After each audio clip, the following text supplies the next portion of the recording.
Hello, I'm reading you from Atrib by Eley Williams, and the story today is called Mischief. Mischief by Eley Williams. He is a rat, trained to detect landmines. He has an excellent sense of slapstick. My eye is right by him, below him, really. I should learn to be more precise about these things. Precision and propositions are important in this business. I am looking up at him as he sets the air with his trip ready tipmost. Precision. I mean his nose. The things I could tell you about the underside of a rat's chin if only I had the right words for their importance. There is much to be learned in his rascal angles, his Buster Keaton cameos. I keep my eye fixed on his profile as I slide my shoulder and my own face, all the silly, hot, damp, unwhiskered inches of it, across the ground and through this red dust so carefully. Carefully. We're talking a crumbling, friction-burn tickle kind of carefulness. Meanwhile, my rat is all prunk and swagger. His movement is rat levity. He does a funny walk as I eye the landmine to help relieve the tension. I am well versed in rat humour, so forgive him as I slide in the scrubland's dust and long gone war grit, my body oblique and still getting the gist. Timing is very much of the essence, etc. In times of stress, my mind always wanders. Keep it together, I say to my rat. I find that out in the desert my words wander too, because here thoughts and words are things unleashed.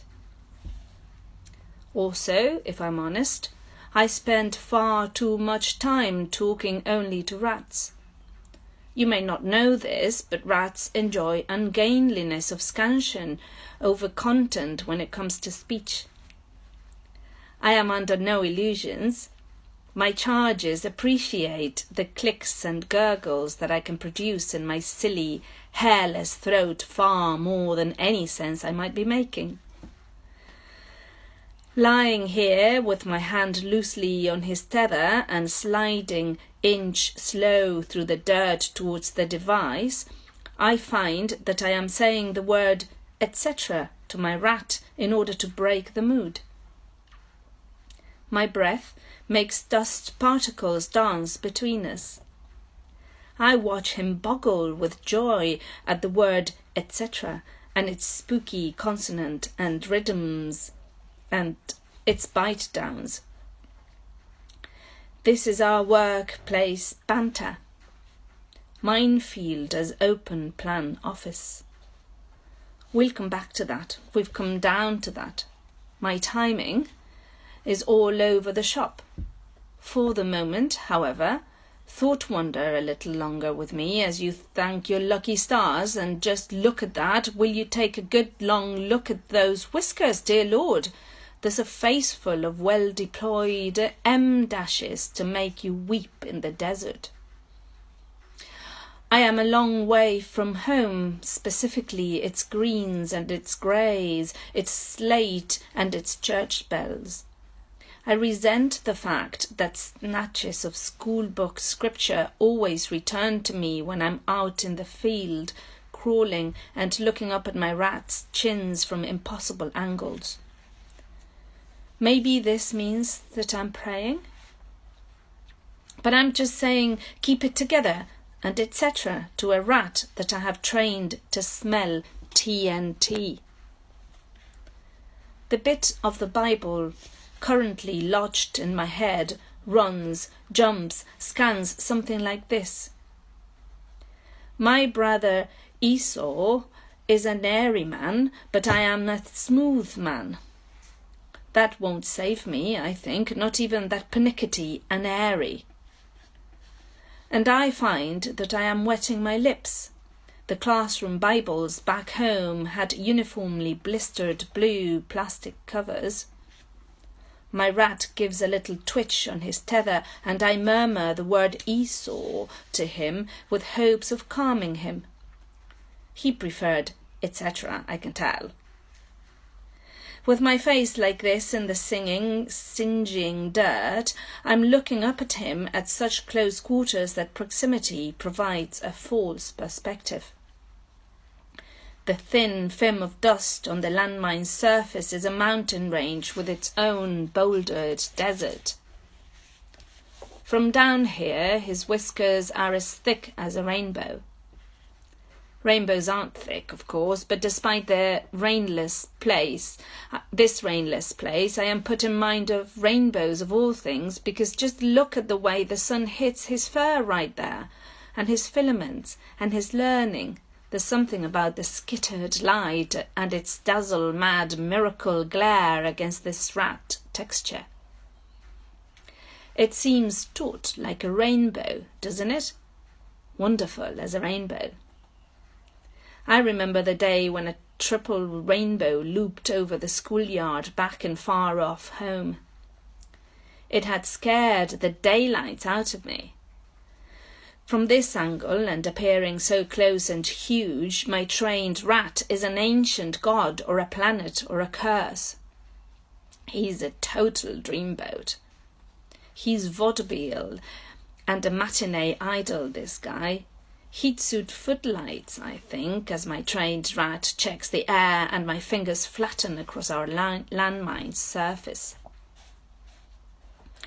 When someone first told me that rats could be trained to sniff out landmines, I think it is fair to say that I boggled. Do you know about boggling? It is a term used to describe the movement of a rat's eyes when they vibrate rapidly in and out of their sockets. Rats do this when they are content. More on that later. Do you know any good rat jokes? It looks obscene, boggling. It doesn't seem right that eyes should be able to do that. Sometimes rats boggle while grinding their teeth, an action known as brooksing. Boggle and Brooks, Dickensian attorneys, or a disappointing double act. You wouldn't believe some of the vocabulary that I had to learn while training. And who is learning now, inching and pinching dirt away as gently as possible beneath his current rat look? I tell you, the silt on the mine looks like a tiny desert. He is a good rat, this one. One of the very best. Light enough to run over the mine and not trigger it with his footfall. These books have soft blue plastic covers. My fingertips are pretending to be wise, and there is sweat falling on my eyes. My rat is licking his paws. Perhaps I am praying again beneath my breath, but no, I am just remembering more words from the Bible with useless accuracy. Job 39:25. At the blast of the trumpet it snorts, aha! It catches the scent of battle from afar. Trust me to remember the bit of the good book that contains an aha at a moment like this. My rat yawns at the end of my tether, and I have 2 fingers decidedly on the rim of the mine. I said that this rat has an excellent sense of slapstick, and God forgive me, I know there is nothing worse than anthropomorphizing, except having your face so close to a mine that your eyelashes could graze its maker's mark. So give over. And this rat hell, he really knows how to milk a scene. Get a load of this, an airy man. If this rat could laugh in a way that you could hear, it would just be like the idiom, like a drain, thickly with gurgles and an undeniable filthiness. Aha! Their collective noun is a mischief. For a reason, I regularly scold the rats back at the training lab with this cleverness of faux grammar, while they do pratfalls from my shoulders and stage chwerthing, chuntering, cheeky peering productions of Paramus and Thisbe between my ankles. Silly, silky, ridiculous godheads who like it when I say etc. sternly and forget how to think straight. This rat with a special yen and talent for slapstick watches me and brookses. I hope he believes in me with something like a fondness as I pull my hand with its clever thumbs across the metalwork of a landmine. Who is the straight man here in our pair, and who the foil guy? The term comic foil comes from a passage in the Bible. I made that up. Rat me out. The term foil, in this sense, comes from the practice of storing gems in metallic sheeting so that the gleams and glitters of a precious stone might be exhibited to best effect. Did I make that up? She is more precious than rubies, and all the things thou canst desire are not to be compared unto her. I wish I knew how to pray better, I think, as my grip tightens minutely. In my hand the rat tether slackens minutely. Our rats begin their training in their 4th week of life. I've personally raised this little mite, this godhead, this little tiny boy with a hi-ho, the wind and the rainbow from when he was but the size of a jelly bean. And now look at him. Now look at him looking at me, crying with indecisiveness. Now look at him preen at a good job done well as my hands attempt an untrembling plucking at a man-made trap in this poor soil so far from home. This rat has hardy haunches, but sighs like a laurel.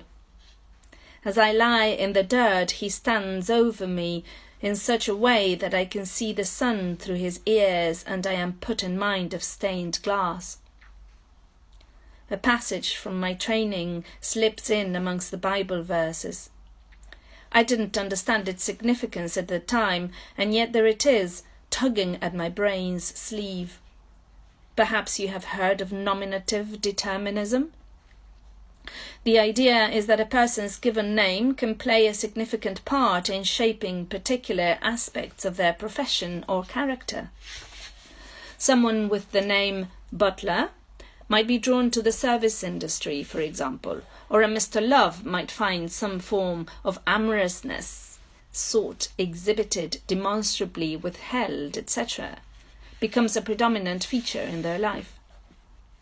Dominique Dropsy was a goalkeeper in the 1978 World Cup, and together J.W. Splatt and D. Whedon authored a scientific paper about incontinence for the British Journal of Urology.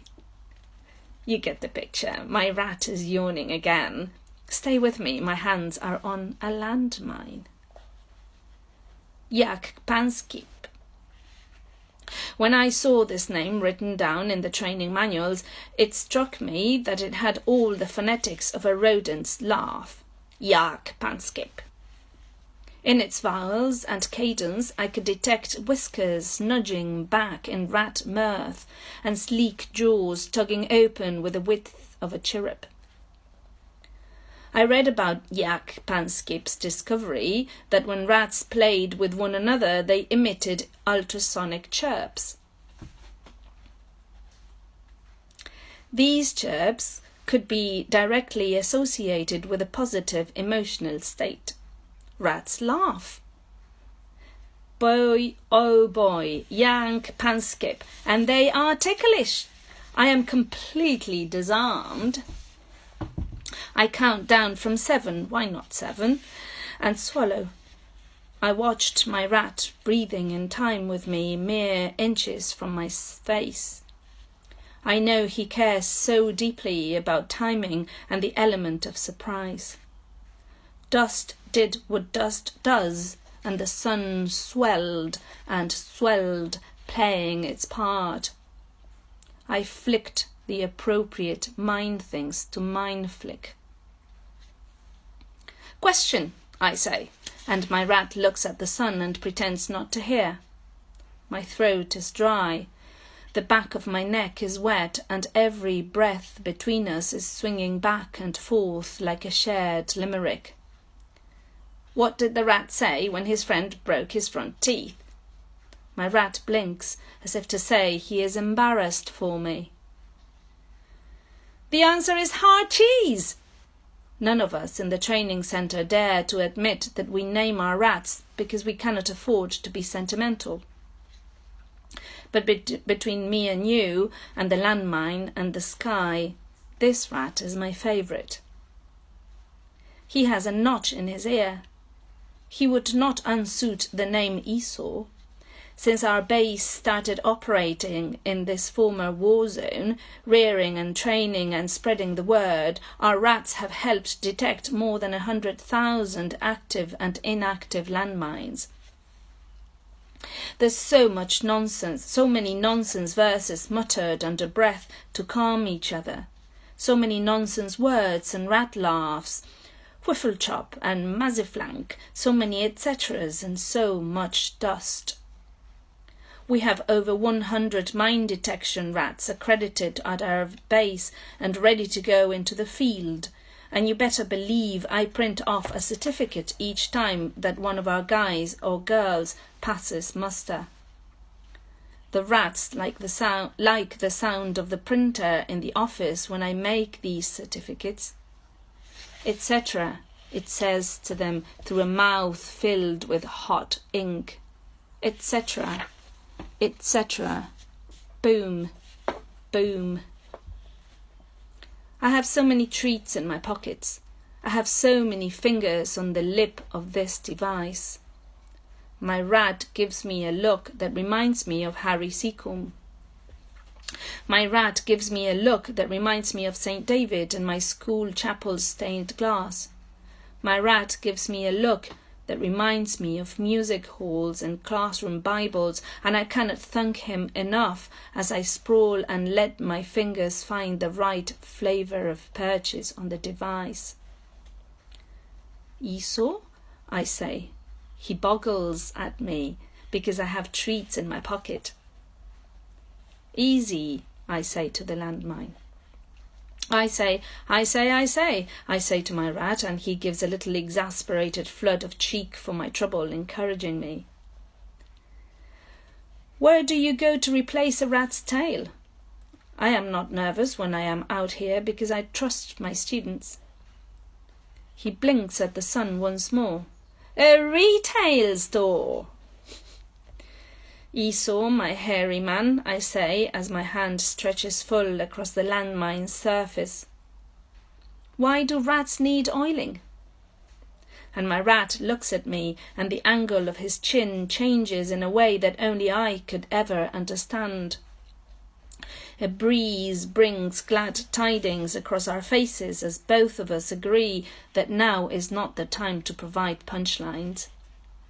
There is a click somewhere, and I cannot speak of squeaking and luck when we are both between rocks and hard, dusty places like this, tethered to each other, and outstaring our chances in the dirt beneath so open and boggling a sky. That was Mischief by Eley Williams. Thank you for listening.